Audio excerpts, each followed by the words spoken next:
안녕하십니까? 안녕하십니까. 네, 자 2부 지금 들어갈 텐데 저희가 힙합 래퍼 시간에 보통 종목이라든지 업종 얘기를 합니다, 그죠? 네.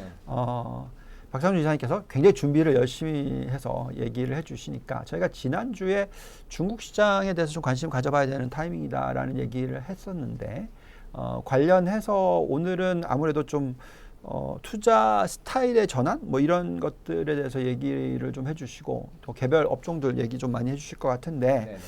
자 그냥 단도직입 좀 들어갈게요. 뭐 지금 변동성도 좀 심하고 꼭 굳이 중국 투자를 해야 되는지 모르겠지만 어쨌든 투자를 한다면 지금 이사님께서 얘기하시는 거는 투자 스타일의 전환이 필요하다라고 얘기를 하고 계실 것 같은데 어떤 섹터를 좀 들여다보면서 우리가 투자를 해야 될까요? 저희가 사실 이제 그 5월 달부터 해서 유동성 장세가 펼쳐지면서 좋았던 대부분의 섹터들이 뭐 태양광, 전기 자동차 뭐 여러 가지 이제 유동성이 풍부해지면은 오르는 섹터들이 좀 많이 올랐습니다. 네. 물론 이제 태양광 섹터나 신에너지 자동차 이런 섹터들은 중장기적으로 당연히 유망하고 굉장히 좋은데 아무래도 최근에 조금 차익 실현들이 조금씩 일어나고 있죠. 이런 것들이 이제 투자 스타일의 변환이라고 좀 봐야 되겠는데 네. 저희가 이제 중국에 대해서 몇 번 다뤘어요. 그래서 거기에서 제가 강조드렸던 것이 사회융자 총액. 요게 반등하면서 지금 또 이제 투자 스타일 전환될 것이다. 네. 그러면 결국에는 실질적으로 산업 내에서 대출이 일어나는 거니까 산업 섹터들이 양호해지면서 이제 그 펀더멘털 개선 장세, 즉 시크리컬 섹터들이 조금 강세를 보일 것이다. 이렇게 말씀을 드렸습니다. 그래서 요거는 올 하반기, 4분기 정도의 이야기가 될 것 같아요. 그래서 뭐 이제 신에너지라든지 태양광 쪽은 중장기적으로 당연히 계속 좋은 섹터이고요. 단기적으로 봤을 때 은행이라든지 뭐 이제 자동차 그리고 가전 뭐 이런 섹터들이 지금 단기적으로 좀 오를 수가 있을 것 같다. 자금이 그동안 이쪽에 조금 유입이 되지 않았었다고 하면은 유입이 될 수 있을 것 같다. 이렇게 좀 말씀을 드리고 싶습니다. 예. 결국 지금 말씀하신 거 들어보면 뭐 펀더멘털이 중요하니까 네. 실적이 나와야 되겠죠. 그래서 지금 대충 이 도표를 보면서 느낀 거는 뭐냐면 뭐 가전, 양돈, 뭐 금융, 바이오, 네. 바이주가 이게 그 술, 네. 알겠습니다. 네네. 네, 전기차 그리고 태양광, 헬스케어 뭐 이런 등등의 업종들이 있는 것 같은데 좀 개별적으로 좀 우선 좀 짚어주시면 좋겠습니다. 네. 가전 섹터부터 조금 말씀을 드리면 이 가전 섹터가 사실은 부동산 섹터랑 굉장히 관련이 좀 밀접하게 되어 있죠. 그래서 이제 우려 사항들을 좀 많이 이제 뭐 말씀을 하십니다. 근데 큰 그림에서 본다고 하면 중국 같은 경우에도 한국과 마찬가지로 1인 가구들이 많이 늘어나고 있어요. 근데 중국의 인구가 어마어마하다 보니까 그런 1인 가구가 늘어나면서 어떤 섹터들이 주요 세부 섹터로 보면 어떤 세부 섹터가 주요 수혜를 받았냐? 소형 가전 섹터들이 그리고 뭐 에어프라이어 이런 것들이 제가 좀 재밌는 게 예전에 제가 중국에서 유학하고 이럴 때 한국에서 유행했던 것들이 뭐 예를 들면 시차를 좀 두고 중국에서 유행을 했다라고 하면 그게 점점 줄어들어요. 그렇겠죠. 그래서 에어프라이어 같은 경우에는 한국에도 지금 인기만 한 1, 2년 됐나요? 근데 중국에서도 에어프라이어 벌써 뭐 이미 성숙 시장에 다다를 정도로 많이 팔렸거든요. 그러니까 이게 글로벌화 혹시 때문에 써보셨어요? 저는 집에서 써봤어요. 네. 예, 한국에서 쓰고 있는데 그 빨리 바꿔야 되는 거 알죠? 뭐 기계요? 기계가 그래요? 오래 가진 않아요. 아. 이거 굉장히 많이 팔리겠네요. 농담입니다. 저는 근데 되게 좋더라고요. 네. 왜냐면 이제 약간의 죄책감을 덜어준달까? 기름이 좀, 네. 좀 덜 튀기는 것 같잖아요. 네, 뭐 확실한지 모르겠지만 어쨌든 에어프라이어나 이런 거 많이 팔렸거든요. 그래서 소형 가전 섹터 자체가 굉장히 이제 좀 중장기적으로 좋았어요. 근데 최근에 단기적으로 무슨 이슈가 있냐면 원자재 가격이 엄청 올랐었잖아요. 그렇죠. 그래서 중국의 PPI랑 CPI를 보면은 PPI는 쭉 오르고 CPI는 못 오르고 이런 상황이 있었는데 이럴 땐 당연히 이제 뭐 원자재 기업들 엄청 좋았던 거예요. 업스트림 기업들이. 근데 이게 지금 거의 축소가 돼버렸거든요. 그러니까 원자재 가전의 60% 원가에 들어가는 게 뭐 이제 그 구리라든지 알루미늄, 플라스틱 이런 것들이 되는데 상반기 이후에 이게 다 꺾이고 있어요. 그래서 원자재 가격이 떨어지면서 이 미드스트림에 있는 이런 가전 섹터 같은 기업들이 많이 이제 수혜를 볼 것으로 예상이 되고 있어가지고 이런 큰 그림의 수혜가 하나가 있고요.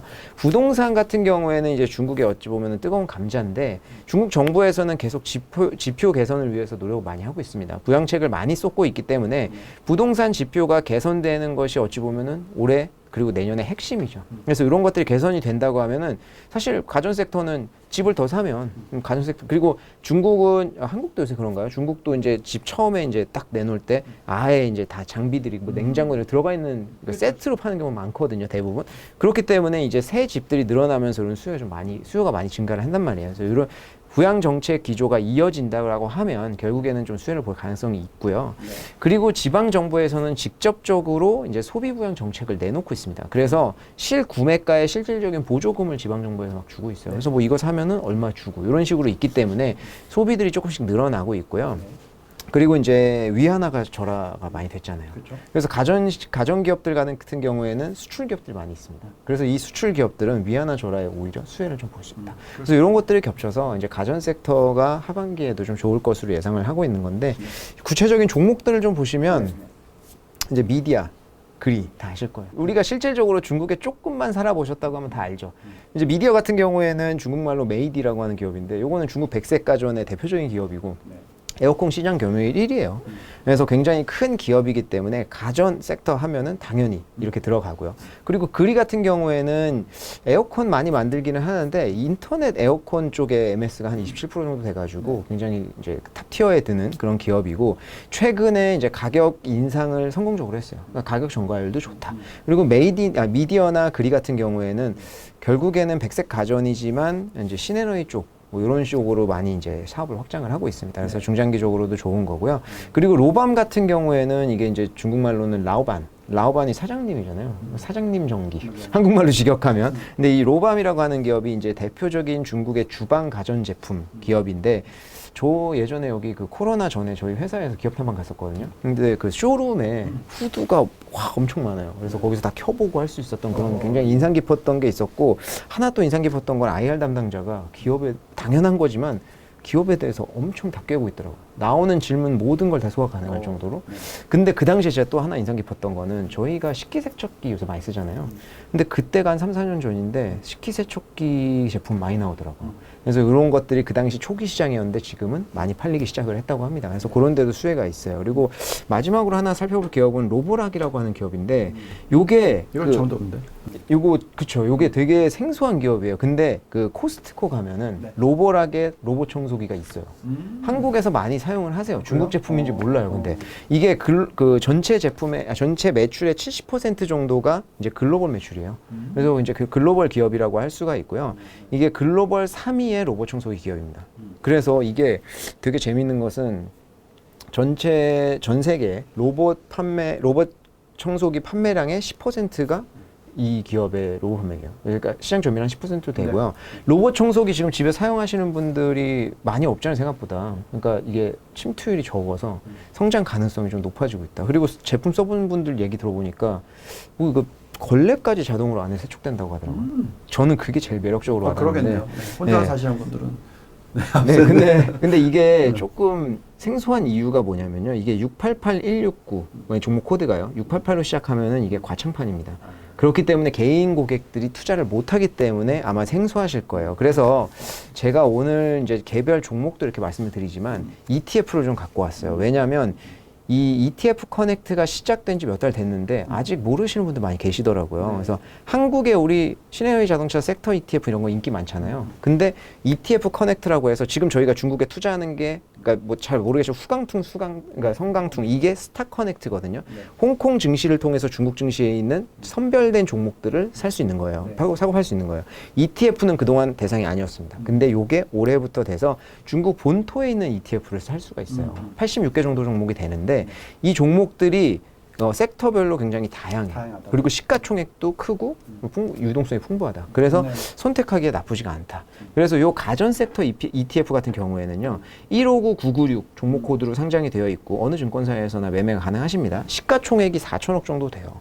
그래서 요거 작은 편에 속하거든요. 근데 한국으로 치면 사실 그렇게 적은 편은 아니에요.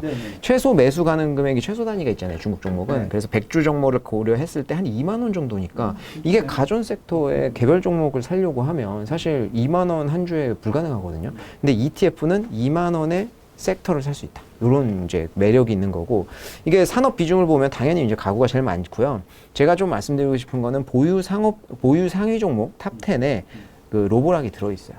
5.1% 정도 보유를 하고 있습니다. 그렇기 때문에 로보락을 직접 사지 못하더라도 가전 섹터가 수혜를 볼 것으로 예상되는데 로보락도 살 수 있으니까 저는 요게 이제 ETF도 굉장히 좋은 선택인 것 같아요. 네, 그래서 가전 섹터는 좀 이렇게 말씀을 드리고 싶습니다. 우리가 지금 계속 들여다봐야 되는 업종들이 많으니까 네. 예, 템포를 좀 빨리 해서 네. 자, 이번에는 양돈 섹터. 제가 이거 중국에 있을 때 정말 돼지고기 정말 많이들 드시는구나 해서 이건 무조건 항상 들고 있어야 되겠다 이런 생각 했는데. 네. 이 양돈 섹터는 3년 정도 주기로 봅니다. 3년 정도 주기로 해가지고 요게 이제 상승 사이클과 하락 사이클을 왔다 갔다 하는데 그 이유가 결국에 요거 캐파 때문이에요. 근데 요거 양돈 섹터의 캐파를 말씀드리면은 사람들 무슨 양돈 섹터의 캐파 이렇게 말씀하실 수 있는데 양돈 섹터가 중국에서는 굉장히 중요해요. 너무 중요하죠. 네, CPI의 3%를 중국인들이 한 해 소비하는 돼지고기 양이 전 세계 50%가 넘어요. 그러니까 굉장히 이제 물가에 있어서 중요하기 때문에 저희가 꼭 들여다봐야 되고요. 이게 2019년도에 상승 사이클이 왔습니다. 네. 원래도 상승 사이클이 올 때였는데 그 당시에 2018년도에 아프리카 돼지열병이 터졌어요. 그러니까. 그러면서 섹터 자체가 재편됐어요. 왜냐하면 그 당시에 방역을 할 수 없는 기업들은 망해버리고 대기업 위주로 재편됐거든요. 그래서 지금 대표적인 기업들이 두 개가 있습니다. 그래서 이 종목을 한번 살펴보시면 네. 목원, 이게 그 한국에는 목원식품이라 되어 있고 원스푸드인데 이제 무위엔인데 요 무위엔하고 원스푸드가 이제 탑 1, 2예요. 근데 사실 캐파로 치면은 원스푸드가 더 많거든요. 근데 이 둘의 결정적인 차이는 뭐냐면 목원식품은 직접 관리를 해요. 모든 농가를 본인들이 직접 관리해요. 그리고 원스푸드는 이제 계약 관계예요. 농장주들이랑 계약을 하기 때문에 더 캐파 많을 수 있는 거거든요. 근데 이게 장단점이 있죠, 당연히. 출하량은 더 많을 수도 있고 한데 아프리카 돼지열병 같은 게 터졌을 때는 목원식품이 더 뛰어납니다. 왜냐하면 본인들이 직접 관리하니까. 그리고 이거 IR 자료나 이런 것들 살펴보시면 되게 재밌는 게 첨단화가 되어 있어요. 그래가지고 카메라 다 달려있고 돼지고기 QR코드를 찍으면 예전에 알리바바에서 냈었잖아요. 돼지고기 QR코드를 찍으면은 그 돼지고기의 뭐 이력 같은 것들이 다 나오게 되어 있고. 그러니까 돼지고기 양육 산업이 중국에서는 굉장히 첨단화되어 있거든요. 그래서 이 두 기업들 같은 경우에는 사실 뭐 이 둘 중에 하나를 선택하셔도 뭐 무난합니다. 하지만 또 뭘 하나를 선택해야 될지 모르겠다. 제가 아까 말씀드린 결정적인 차이도 있고. 정말 중요한 포인트인 것 같아요. 그러니까 중국에서 가장 시장이 크면 그 중국 시장이 가장 먼저 나가겠죠, 그죠? 그렇죠. 그래서 양돈 산업은 뭐 아무래도 양돈 관련된 쪽은 중국 주가 맞는 것 같네요. 그렇죠? 전 세계적으로 제일 큰 시장이니까요. 그러니까. 중국이.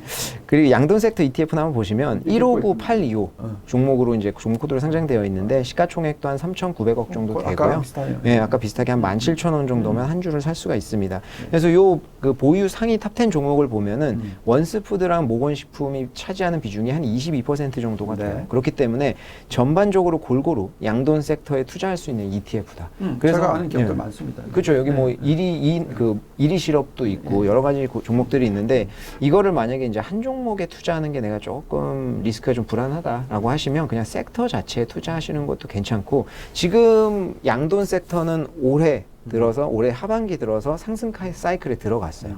그래서 지금 이제 중국의 CPI가 올라가고 있다 이런 얘기들이 나오는 건데 물론 상승 사이클에 있다고 해서 무조건 그냥 올라가진 않아요. 왜냐면 우리도 유가가 올라가고 하면 어느 정도 개입을 하고 하잖아요.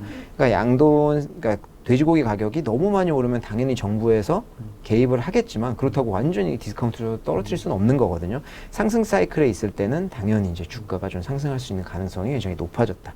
그래서 이제 전반적으로 양돈 섹터는 재편이 많이 되어 있는 와중에 상승 사이클이 다시 한번 도래를 했다. 이렇게 좀 말씀드리고 싶습니다. 그렇다면 저는 여기 보면은 차라리 그냥 웬스푸드랑 목원식품 두 개를 사는 게 낫겠다. 뭐 그것도 괜찮죠. 거의 저희가 보니까 그 두 종목은 다 투자가 가능하잖아요. 그럼요. 그러니까. 저거 둘 다 이제 중국 본토에 상장되어 있어가지고 투자 가능하세요. 알겠습니다.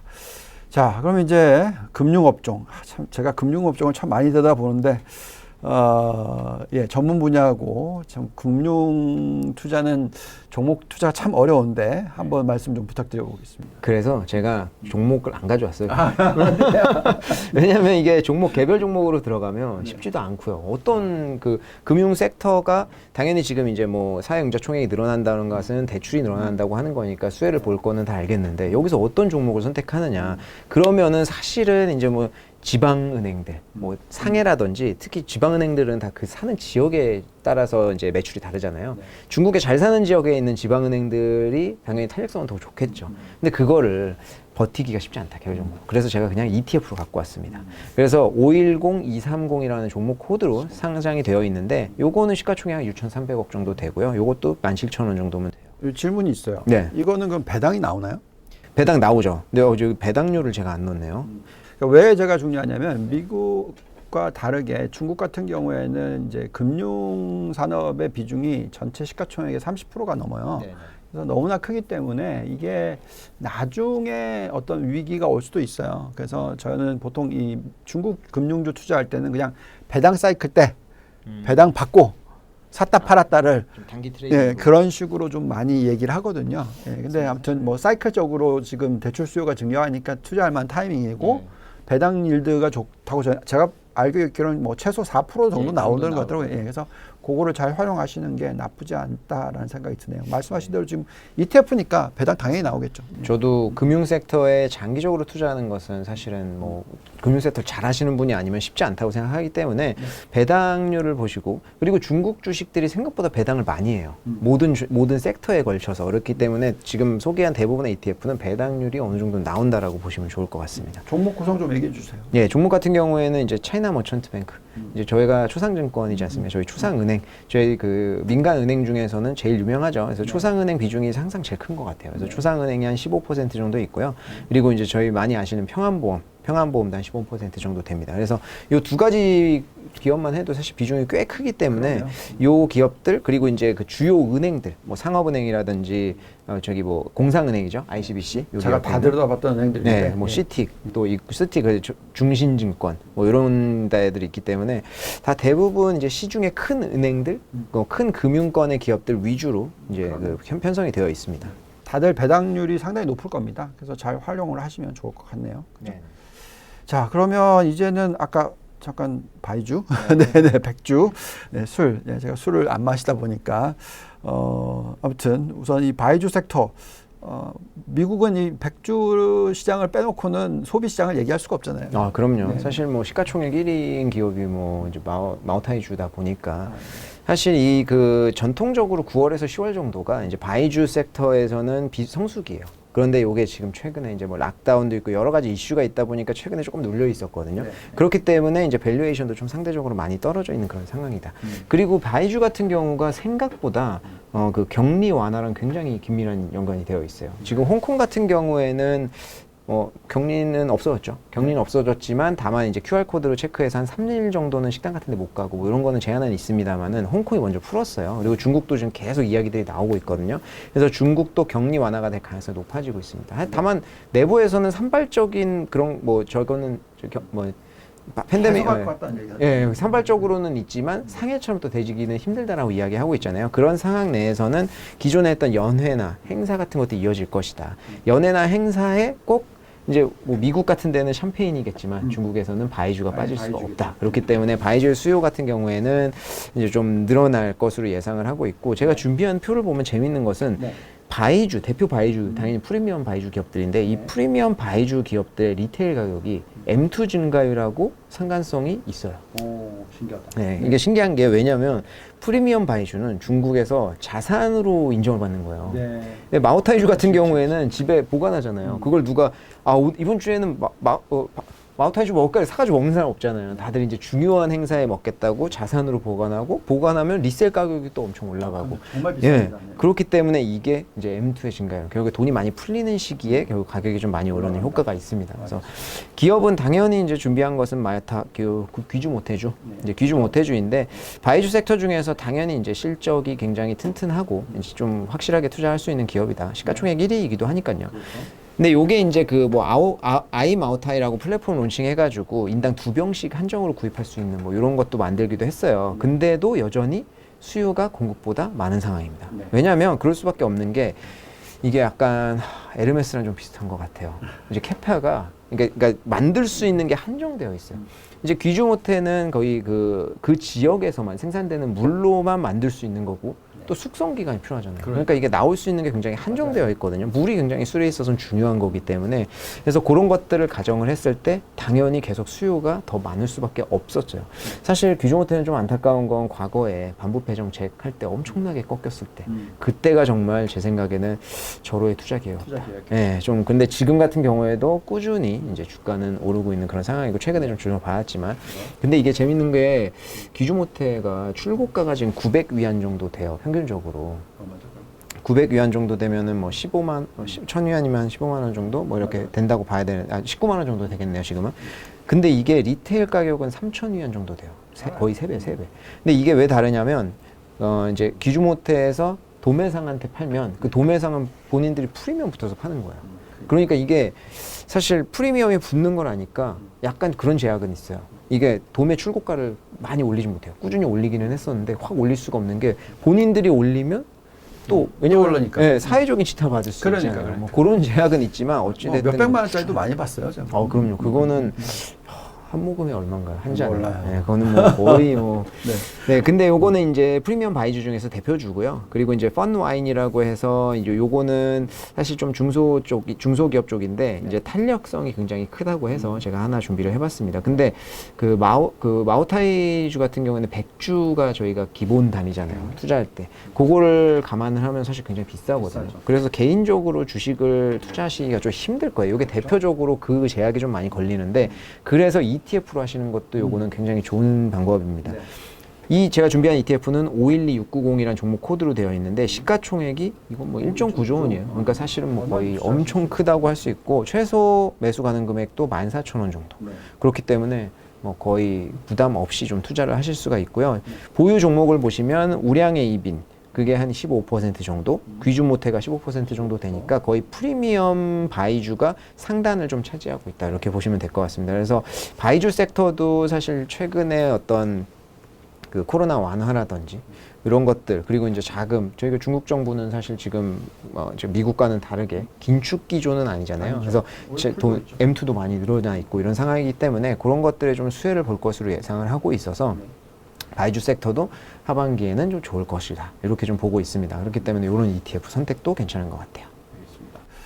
자, 그다음에는 이제 성장 업종도로 들어가는 것 같은데 전기차, 그죠? 태양광. 이게 참 사실 중국이 제일 경쟁력이 있는 산업이잖아요. 네, 지금 계속 키우고 있고 글로벌 경쟁력을 유지를 해야지만 어떻게 보면 중국의 성패에도 가장 중요한 산업인 것 같은데 말씀 좀 부탁드리겠습니다.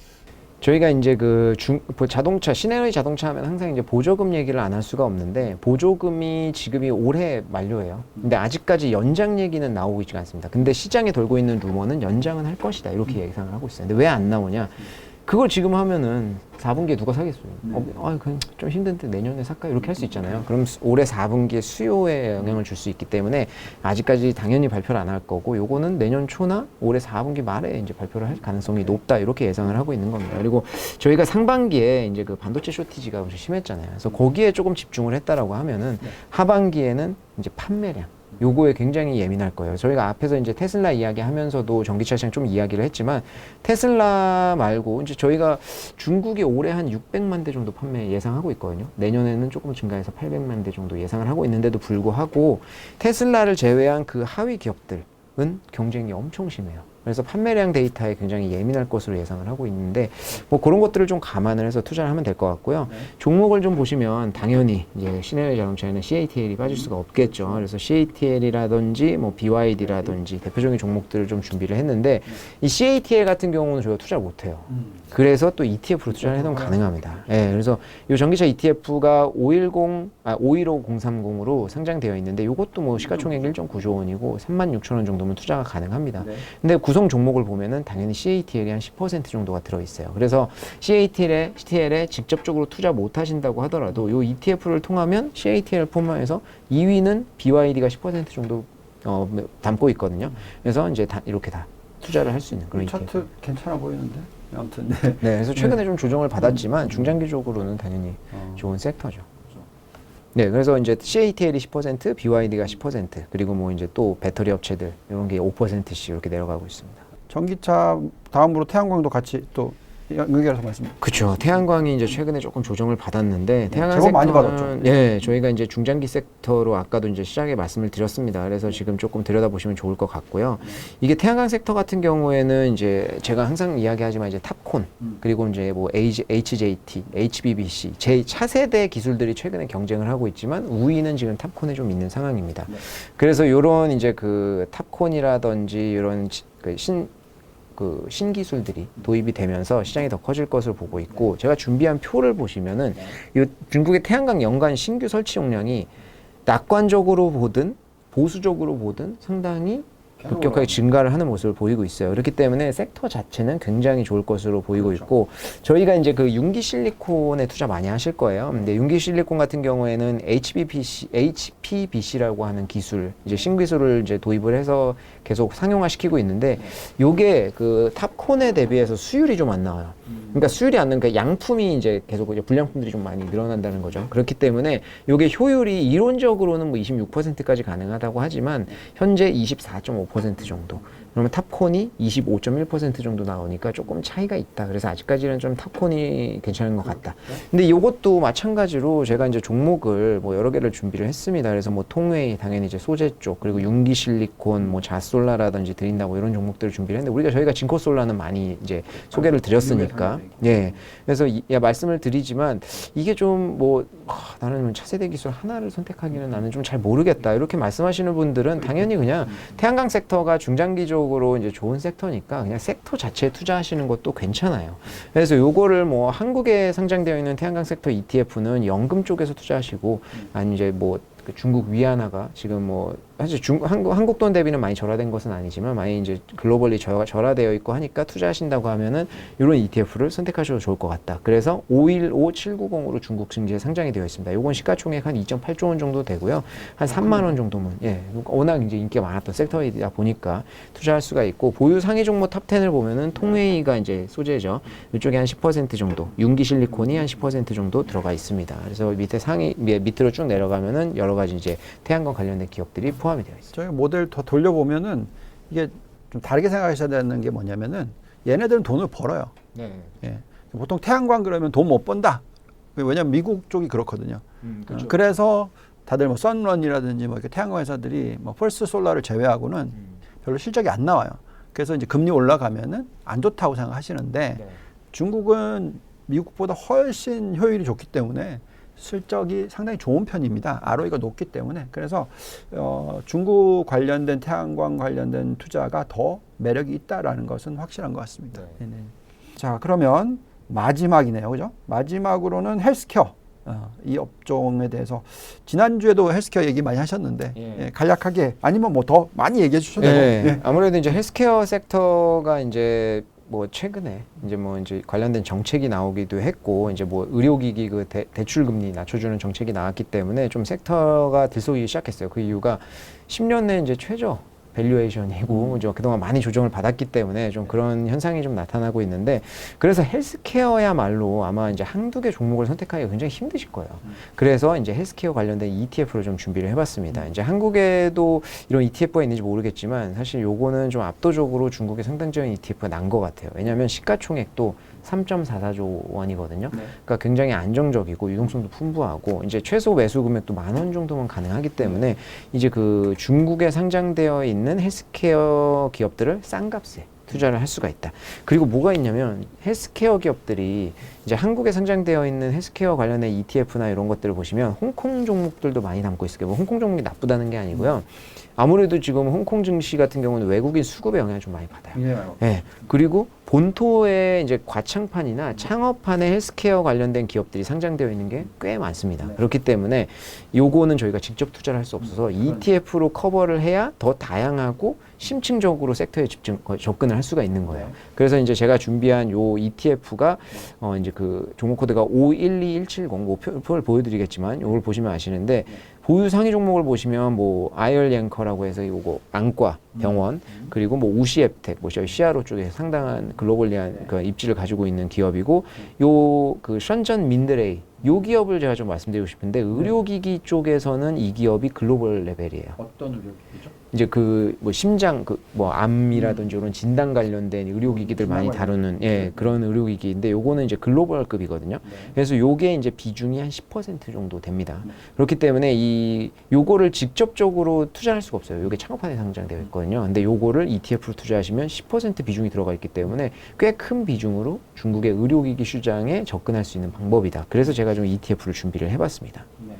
사실 중국이 지금 의료 쪽이 굉장히 빠르게 발전을 하고 있죠. 그리고 경쟁력을 높이려면은 중국도 마찬가지로 이제 생산성 높여야 되는 부분이 있고, 활동 인구가 줄어드는 시기가 곧 지금 도달하니까 여러 가지 부분에 있어서 우리가 또 중국도 제대로 짚어봐야 될 것 같아요. 근데 오늘 쭉 얘기하신 거 보면은 정말 좋은 내용인 것 같아요. 왜냐면 지금 중국 시장을 들여다봐야 되는 타이밍이고, 이걸 도대체 어떻게 투자를 해야 되냐, 뭐 정치적인 이슈 가지고 다들 막 걱정하고, 정말 중국은 못 믿겠어, 투자 못 하겠어, 이렇게 생각하시는 분도 참 많으실 텐데, 그래도 우리는 이성을 가지고 제대로 파악해서 좋은 투자를 어떻게 할 수 있느냐, 이게 중요하지 않겠습니까? 그죠?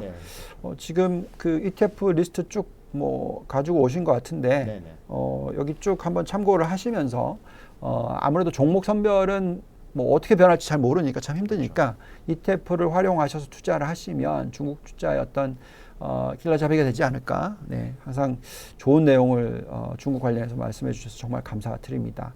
뭐 덧붙일 얘기 있으신가요? 아니요. 그래서 ETF 커넥트를 많이 모르시는 것 같은데, ETF를 주로 투자하시는 분들은 이 ETF 커넥트를 활용하시면 좀 안정적으로, 그리고 다양한 섹터에 접근을 하실 수가 있을 겁니다. 꼭 기억하십시오. ETF 커넥트. 네. 자, 오늘 중국에 대해서 정말 자세하게 짚어봤습니다. 우리가 다들 좀 막연하게 느끼실지 모르겠지만 중국 투자 이렇게 쉽습니다. 어렵지 않습니다. 그래서 저희와 함께 계속 노력해 보시다 보면은 좋은 성과 올리지 않을까라는 기대 가져봅니다. 너무 변동성이 심하지만 잘 이겨내도록 해보겠습니다. 오늘 정말 수고하셨습니다, 이사님. 네, 감사합니다. 감사합니다.